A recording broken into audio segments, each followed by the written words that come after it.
ኢትዮጵያ በሌላ አስፈሪ የጦርነትና የስልጣን ሽኩቻ ማዕበል ውስጥ ገብታለች። በትግራይ ክልል መቀሌ አቅራቢያ የድሮን ጥቃት ተፈጸመ። ህወሓት የፌዴራል መንግስቱን በቀጥታ ከሰሰም። በሌላ በኩል ደግሞ በአማራ ክልል የቀድሞ ወታደራዊ አዛዥ የፖሊስ ኮሚሽነር ሆነው ተሾሙ።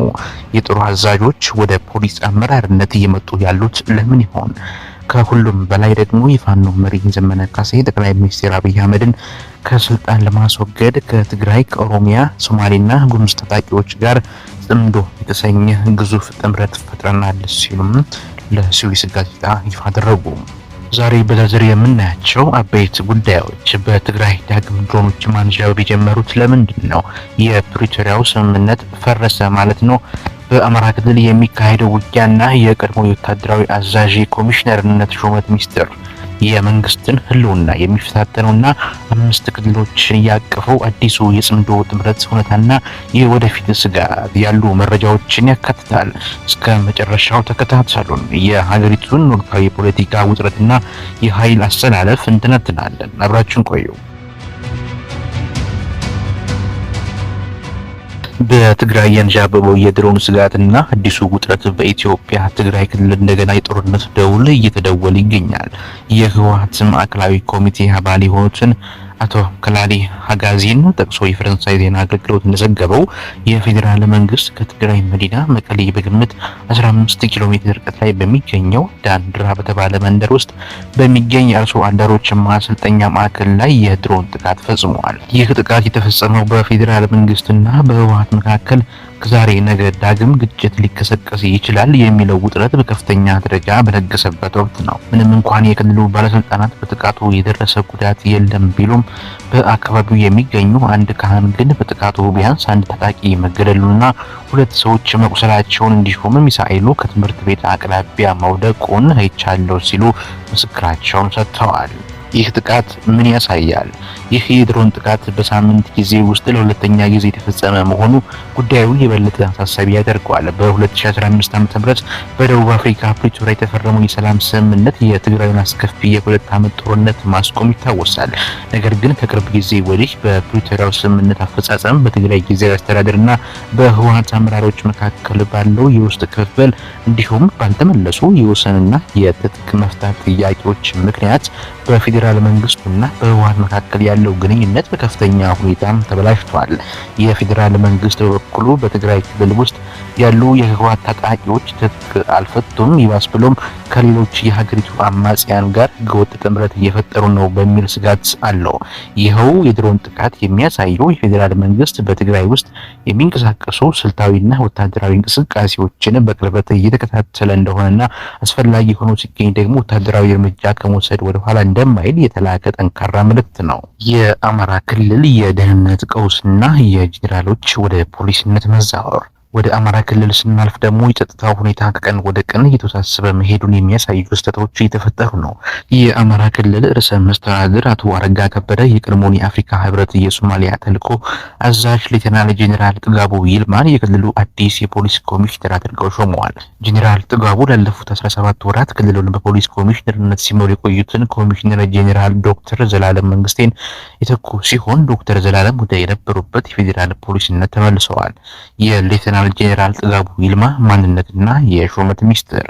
ሌተናል ጄኔራል ጥጋቡ ይልማ በኢትዮጵያ መከላከያና ደህንነት ተቋማት ውስጥ ከ40 ዓመታት በላይ ያገለገሉ ወታደር ናቸው። በመከላከያ ሰራዊት ውስጥ የደህንነትና የሎጂስቲክስ መመሪያዎችን መርተዋል። ከፍተኛ የጦር ምክር ቤት አባል ሆነው አገልግለዋል።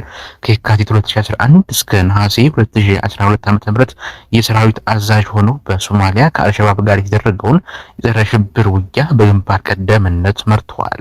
ይህ ሹመት በኢትዮጵያ የፖለቲካ አሰላለፍ ውስጥ ምን ትርጉም አለው? ይህ ሹመት በክልሉ ውስጥ ላለፉት 3 ዓመታት ገደማ በፌዴራል መንግስት ሰራዊትና በፋኖ ታጣቂዎች መካከል የሚካሄደው አስከፊ ውጊያ ወዴት እያመራ እንደሆነ ግልጽ ማሳያ ነው። የመንግስት የደህንነት ስትራቴጂ አሁን ላይ ከሲቪል ፖሊስ አመራር ይልቅ የሰራዊት ከፍተኛ ወታደራዊ መኮንኖችን ወደ ፖሊስ መዋቅር ማምጣትን መርጧል። ይህ አካሄድ በአማራ ክልል ብቻ የተወሰነ አይደለም። ባለፈው መጋቢት ወር 2018 ዓ.ም ጠቅላይ ሚኒስትር አብይ አህመድ የቀድሞውን የምድር ጦር አዛዥና ወታደራዊ ዳይሬክተር ሌተናል ጄኔራል አስራት ደኔሮን የአዲስ አበባ ፖሊስ ኮሚሽን አዛዥ አድርገው መሾማቸው ይታወሳል። ይህም የሚያሳየው መንግስት በሀገሪቱ ዋና ዋና ከተሞችና ክልሎች ውስጥ ያለውን የጸጥታ ስጋት ለመቆጣጠር ሙሉ በሙሉ ወታደራዊ ልምድ ያላቸውን ጄኔራሎች ወደ መደበኛው የፖሊስ መዋቅር የማስገባት ሰፊ የፖለቲካና የደህንነት ሽግግር እያደረገ መሆኑ ነው። የፋኖ አዲሱ መዋቅርና የጽምዶ ጥምረት መመስረት። የአማራ ፋኖ ብሔራዊ ንቅናቄ መሪ ዘመነ ካሴ ከስዊዘርላንዱ ሌተንብስ ጋዜጣ ጋር ባደረጉት ሰፊ ቃለ መጠይቅ የሀገሪቱን የፖለቲካና የጦርነት ምህዳር ሊቀይር የሚችል መረጃ ይፋ አድርገዋል። ለዘመነ ካሴ እንደተናገሩት ከሆነ ፋኖ አሁን ላይ በሸዋ፣ በወሎ፣ በጎንደርና በወለጋ የሚንቀሳቀሱ ቡድኖችን በአንድ ወታደራዊ እዝ ስር በማጠቃለል በመቶ ሺዎች የሚቆጠሩ ተዋጊዎችን ያቀፈ ብሔራዊ መዋቅር ፈጥረዋል። በአሁኑ ወቅት የአማራ ክልልን 80 በመቶ የሚሆነውን የገጠር ክፍልና በርካታ ትንንሽ ከተሞችን እንደሚቆጣጠር ገልጸዋል።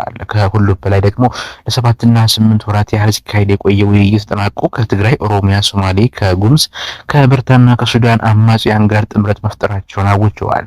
ይህ አዲስ ጥምረት በፌዴራል መንግስቱ ዘንድ ጽምዶ በሚል ስም የሚታወቅ ሲሆን የፌዴራል መንግስት ደህንነት ተቋማትም የዚህን ጥምረት መመስረት በቅርበት ሲከታተሉት እንደነበር ተገልጿል። ዘመነ ካሴ መግለጫዎችና የፖለቲካ እንድምታቸው።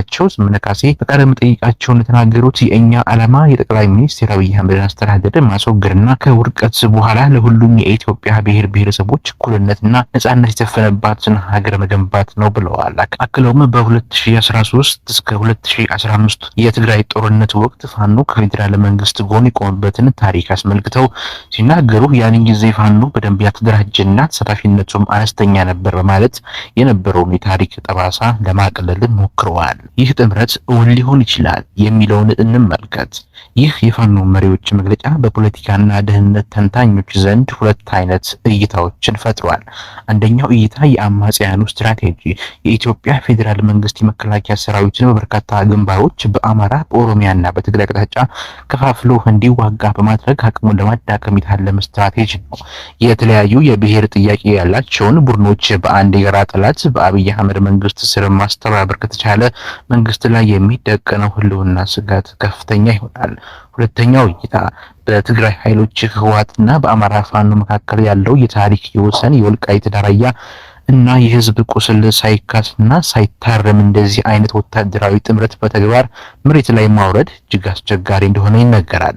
በተጨማሪም የመንግስት የፌዴራል ፖሊስና የመከላከያ ሰራዊት አሁንም ቢሆን የጦር መሳሪያና የቴክኖሎጂ የድሮን የበላይነት ያላቸው በመሆኑ አማጽያኑ የተናገሩትን ያህል የኃይል ሚዛኑን በቀላሉ ሊቀይሩት አይችሉም። በአጠቃላይ አሁን ላይ በኢትዮጵያ ውስጥ ያለው የፖለቲካና የጸጥታ ሁኔታ እጅግ አደገኛ ደረጃ ላይ ደርሷል። በአንድ በኩል በትግራይ ክልል ዳግም የድሮን ጥቃቶችና ውጥረቶች ማያንሰራራቸው፣ በሌላ በኩል በአማራ ክልል የጄኔራሎች ወደ ፖሊስነት መዛወር እና የፋኖ አዲስ ሀገር አቀፍ የጽምዶ ጥምረት ምስረታ በአገሪቱ ከፍተኛ ወታደራዊና የፖለቲካ ሽኩቻ ውስጥ መሆኗን ያሳያል።